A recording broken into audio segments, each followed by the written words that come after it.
Nos corresponde hablar del apóstol de la democracia, de Francisco I. Madero. Leo lo correspondiente al presidente Madero. Van a ser tres partes, porque sí, se trata de, pues, el apóstol de la democracia. Y vamos a hacerlo hoy, mañana y pasado. Terminamos con el presidente Madero. Esto es muy importante porque hay muchas enseñanzas en la historia. El mejor ejemplo de humanismo y bondad lo encontramos en Francisco I. Madero. Él, al igual que Simón Bolívar, pertenecía a una familia rica de alcurnia, pero igual que el libertador Bolívar, además de su buen corazón, fue tomando conciencia de la realidad gracias a la educación y de la mano de sus maestros. Esto es muy importante.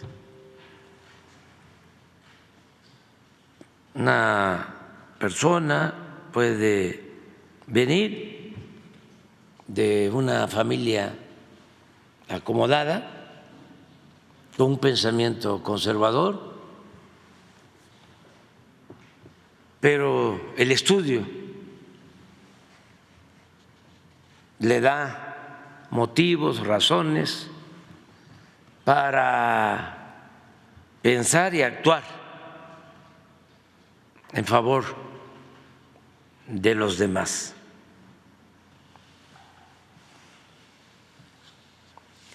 Los dos coincidían,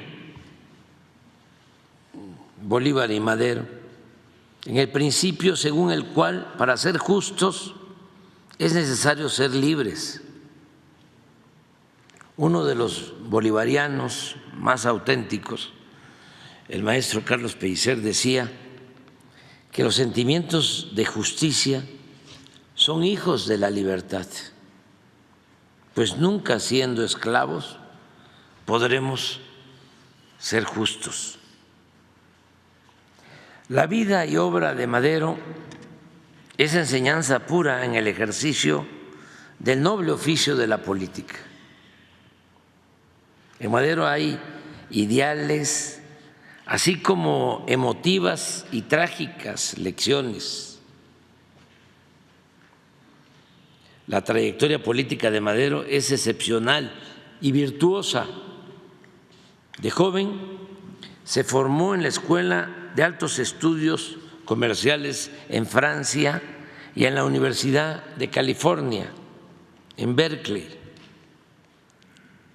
Como lo muestran sus escritos y su correspondencia, tenía buena preparación intelectual y conocimiento de la historia de las ideas políticas. En Francia se empapó del pensamiento y la actuación de los revolucionarios de finales del siglo XVIII y de los importantes acontecimientos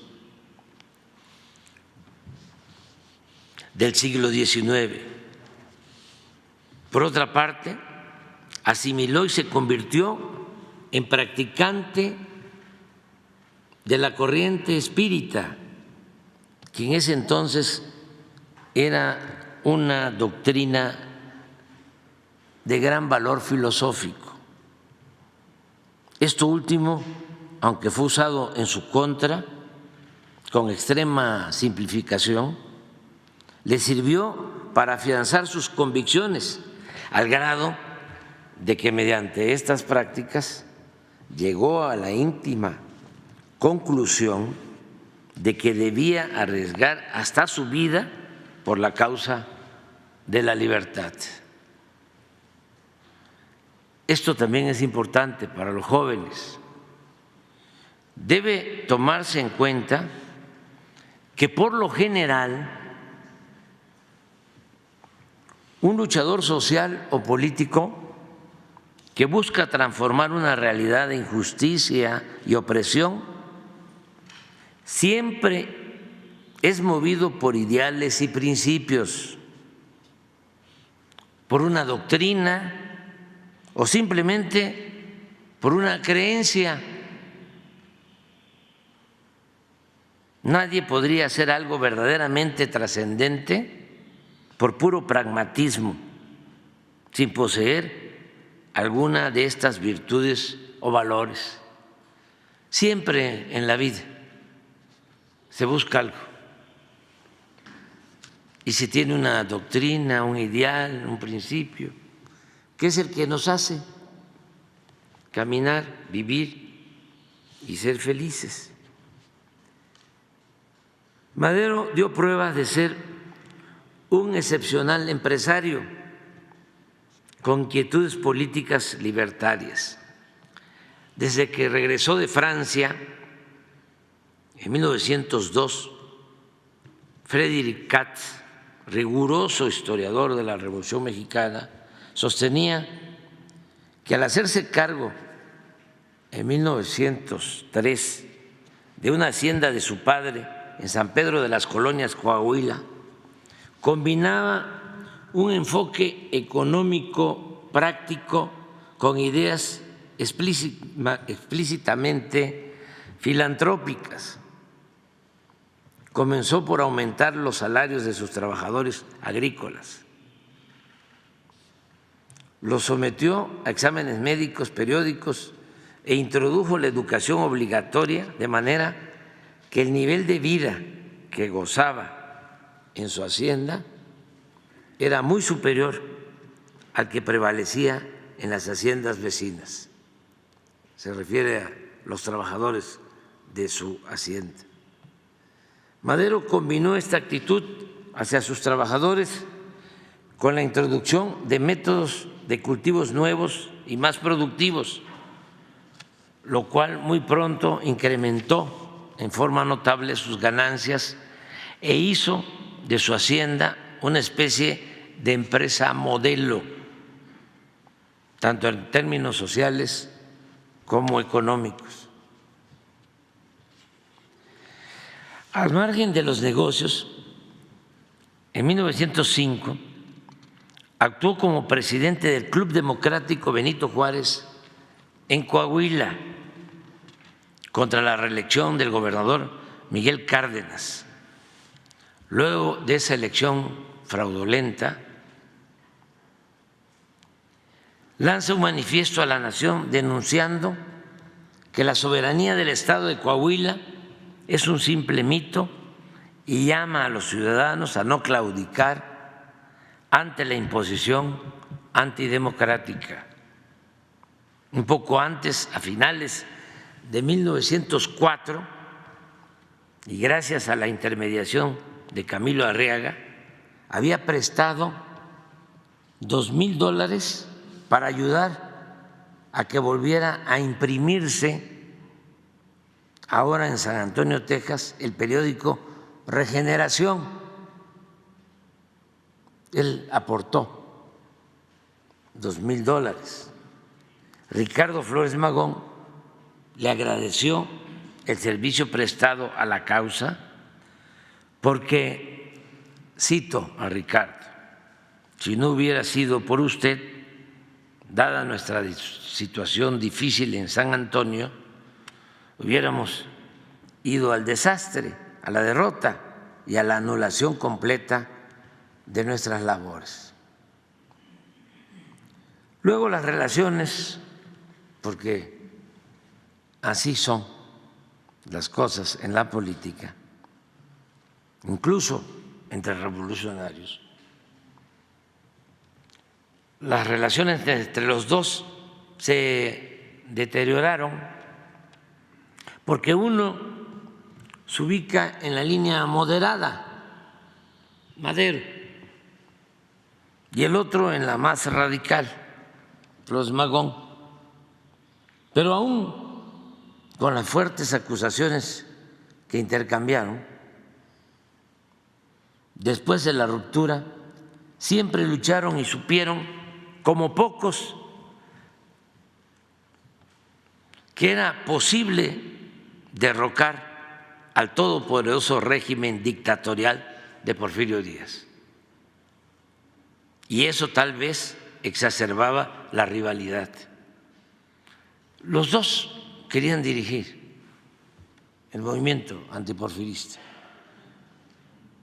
Lo intentó primero Ricardo Flores Magón, convocó varias veces, 2, 3 veces, a tomar las armas en contra de Porfirio Díaz.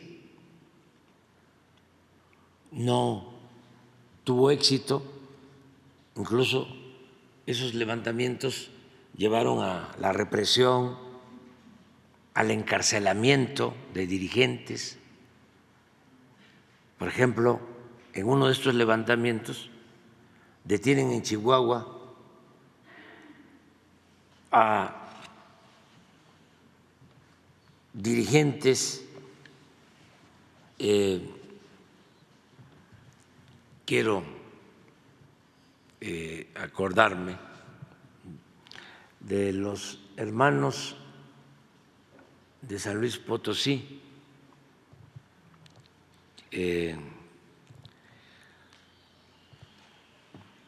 ¿cómo se apellida?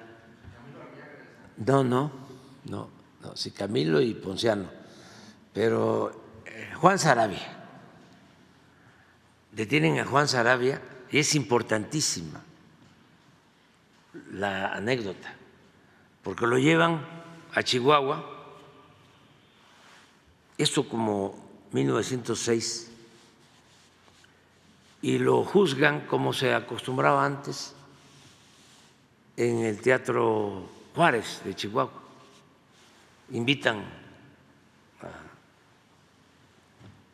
la gente que quería presenciar del juicio y está Juan Saravia, extraordinario escritor,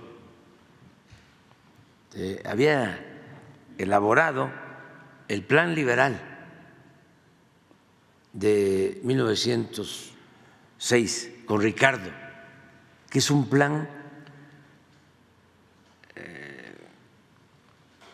extraordinario, fundacional, que debería leerse, porque ahí están los principios, incluso ahí está la propuesta económica para la transformación de nuestro país, todavía válida, la estamos aplicando nosotros, porque en ese plan se dice que hay que fortalecer el mercado interno y hay que procurar que la gente humilde, pobre, tenga ingresos suficientes para consumir, porque cuando el pobre no tiene más que para lo indispensable y a veces ni siquiera para eso, todo es ruina, no progresa el comercio ni la industria, nada.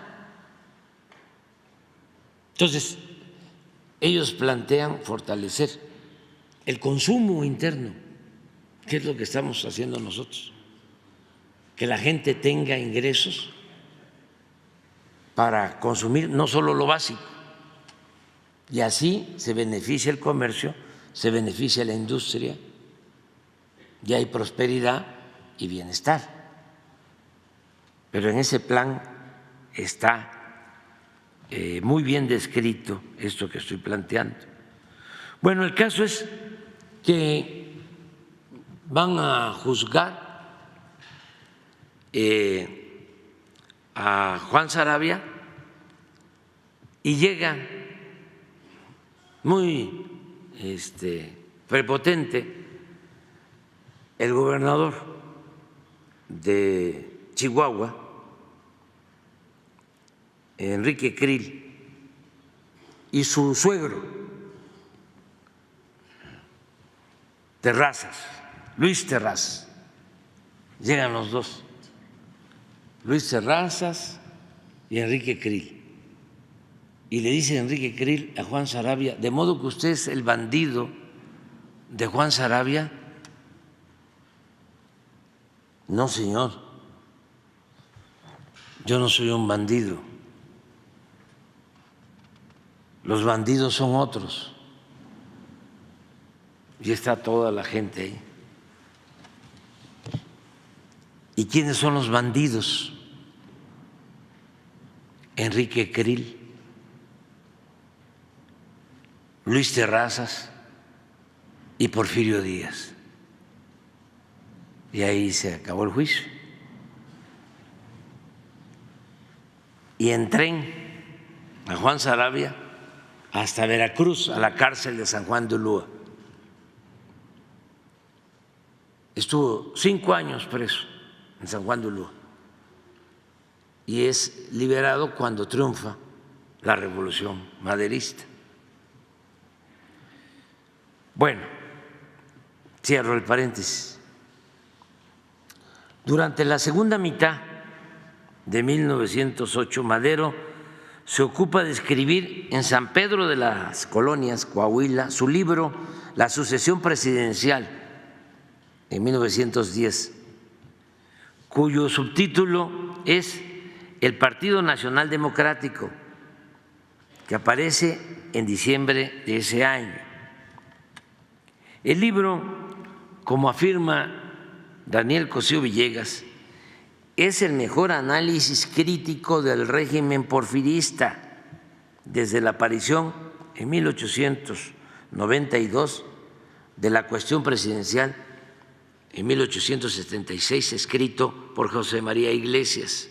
Desde luego, esta opinión de que era y es un buen libro, La sucesión presidencial,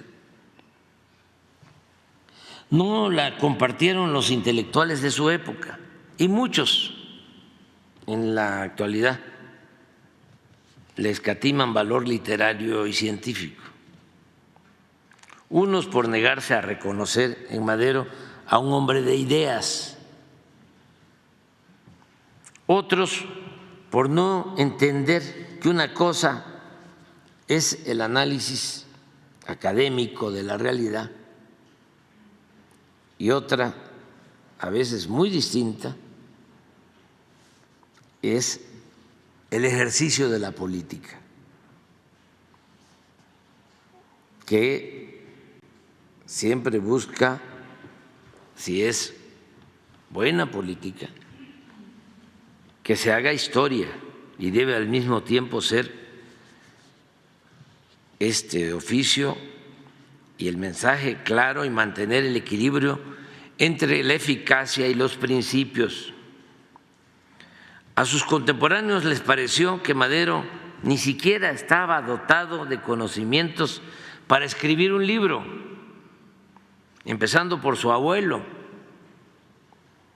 don Evaristo Madero, que era porfirista, su abuelo. Quien duda de que su nieto lo haya escrito, decía don Evaristo, pues lo considera incapaz de semejante proeza. Los especialistas posteriores no solo lo encuentran mal organizado y sin rigor metodológico, sino que lo califican de superficial, de no tratar el problema social a fondo. Lo cierto es que aún prevalece el prejuicio de que Madero, miembro de una familia rica, empresario y agricultor norteño, no podía aspirar a escribir más que cartas personales. A don Agustín Yáñez, no obstante, a este gran escritor, secretario de Educación, le conmueve advertir el esfuerzo de un hombre hasta entonces consagrado a cuidados agrícolas y mercantiles ajenos a los secretos de la expresión, que lucha por hallar formas exactas para hablar al pueblo sin exacerbar a los poderosos ni ahuyentar a los asustadizos. Todo esto induce, dice don Agustín Yáñez, a buscar las palabras, los giros y los matices expresivos más ajustados a sus propósitos y suprimir o atenuar exabruptos, irreparables o inconducentes a obtener que la exposición de su pensamiento sea clara, accesible al lector medio, sin mengua de la emoción que la impulsa. Hasta ahí la cita. Además de estar bien escrito, el contenido del libro es de primer orden.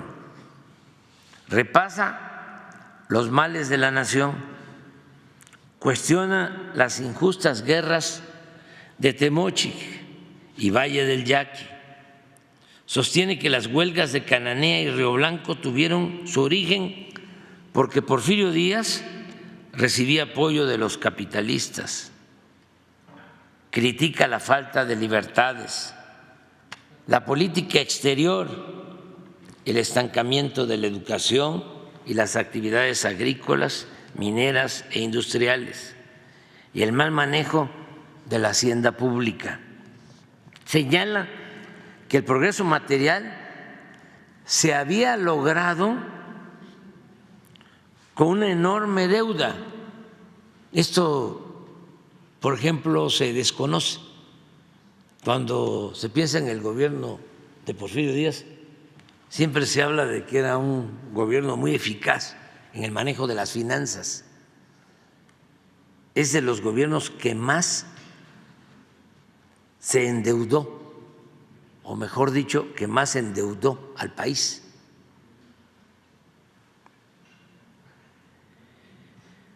Señala que el progreso material se había logrado con una enorme deuda, lo cito, con un pasivo aterrador.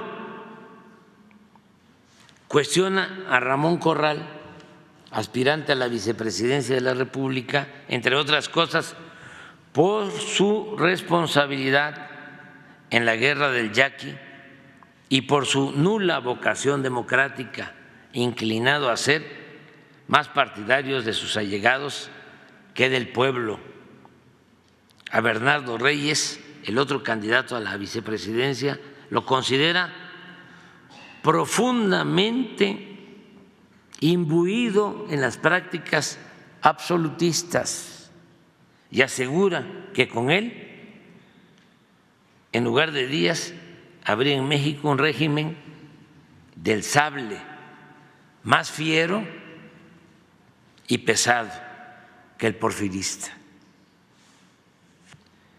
Al posicionarse como líder indiscutible del movimiento antirreeleccionista, Madero garantiza que en la primera etapa del proceso revolucionario para regenerar a México no hubiera traiciones. Madero cayó del cielo,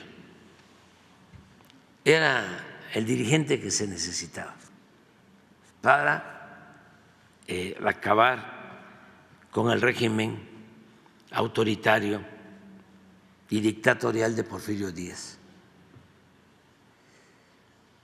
Con él se garantizaba que no hubiese traiciones que frustraran el propósito central de derrocar al régimen. Él podría tener, como a la postre se vio, la obstinación de creer que bastaba dar libertad al pueblo para que se resolvieran los grandes problemas nacionales. Decía, con la pura libertad se resuelven los problemas. Y se requiere la libertad, pero también la justicia social. Pero esta concepción en nada le resta mérito de haber sido un hombre honesto y de firmes convicciones democráticas, capaz de resistir las tentaciones del poder, a diferencia de otros políticos opositores que no dejaban de insistir en llegar a un acuerdo con Porfirio Díaz, y no para lograr la transición ordenada que convenía al país, sino para sacar provecho personal, es decir, para ocupar cargos públicos. Madero jamás titubeó ni dio muestras de flaqueza como las que acecharon a algunos dirigentes distinguidos del movimiento antirreeleccionistas, como mi paisano Pallavicini, como Vázquez Gómez, como Toribio Esquivel Obregón, entre otros, que flaquearon o traicionaron. Por eso era imprescindible Madero, ese pequeño burgués vegetariano, homeópata, abstemio, espiritista, lleno de determinación, aplomo y gran vocación democrática.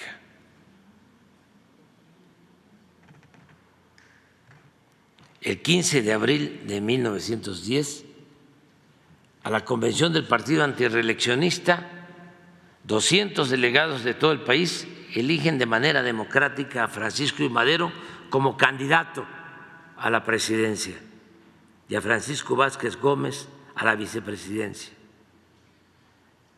Llama la atención porque le regateaban méritos, que en su crónica de lo sucedido y después de explicar las características de los posibles candidatos, Roque Estrada viera a Ezequiel Obregón como el más intelectual, el más observador, el más prestigiado y el de más intensa cultura, aunque sin dinamismo, mientras Madero le parecía un verdadero hombre de acción que, sin embargo, exhibíase sentimental, no cerebral, el hombre guiado más por las emociones que por las ideas. Poco después, también de manera peyorativa, el abuelo de Madero, don Evaristo,